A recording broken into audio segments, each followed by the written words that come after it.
पद्धतीच्या ज्या कारवाया आहेत महाराष्ट्रात होत होत्या, आता जेडीयूचं सरकार जे पडलं म्हणजे भाजपमध्ये गेले, लालू प्रसाद यादवच्या कुटुंबियावर पण अटक सत्र वगैरे अशी कारवाई सुरू आहे.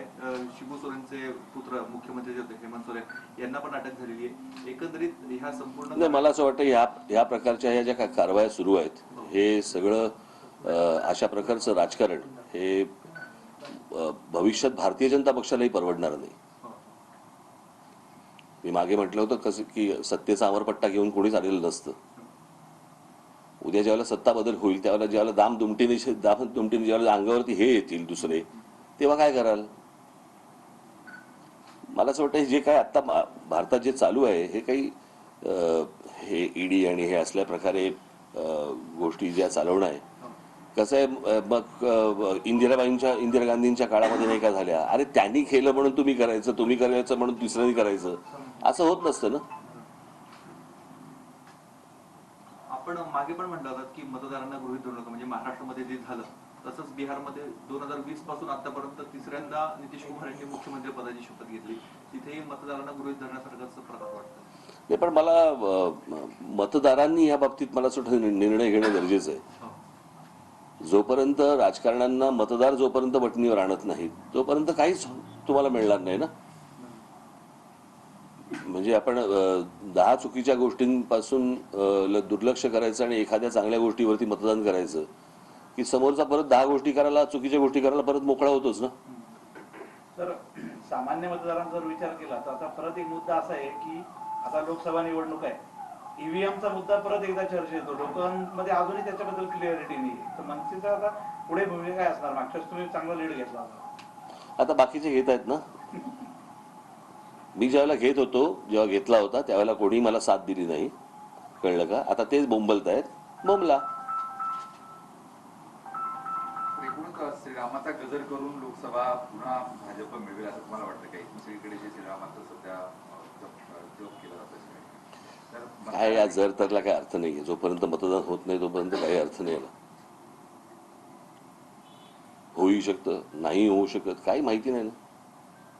प्रत्येक निवडणूक ही वेगळी असते, कळलं का? याचे काय तुम्हाला असे काही शाश्वत ठोकताळे त्याला काही नसतात त्या गोष्टीला. म्हणजे कोणाला माहिती होतं की कांद्यावरती निवडणूक होईल आणि काहीतरी वेगळं निर्णय येईल? कोणाला काही कल्पना नसते या गोष्टींची.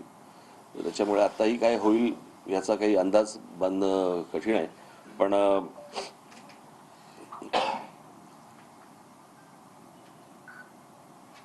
जे मोठ्या प्रमाणावरती जे मतदान होतं, आज सकाळीच मी कोणाशी तरी बोलत होतो की ते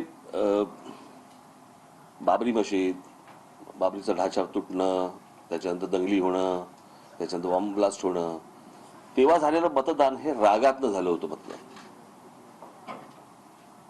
आणि त्यावेळेला मला असं वाटतं जे काँग्रेसचा मतदार असेल, इतर पक्षांचा जो मतदार असेल, त्यांनी देखील शिवसेना, भारतीय जनता पक्षाला किंवा भारतीय जनता पक्षाला मोठ्या प्रमाणावरती मतदान केलं होतं.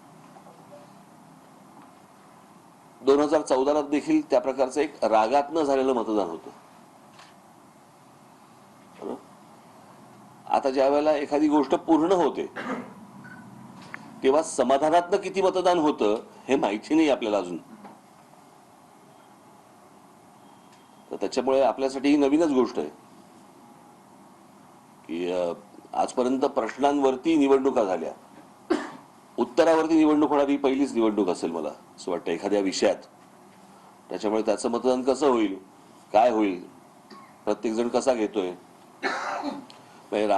प्रश्न असा आहे की राम मंदिर झाल्याचा आनंद मला आहे, पण मी काही भारतीय जनता पक्षाचा मतदार नव्हे, असेही आहेत.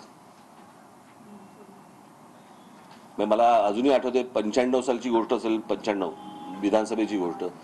महाराष्ट्रामधल्या अनेक काँग्रेसच्या लोकांनी, मतदारांनी शिवसेना, भारतीय जनता पक्षाला मतदान केलं होतं दंगल आणि बॉम्बब्लास्टच्या पार्श्वभूमीवरती.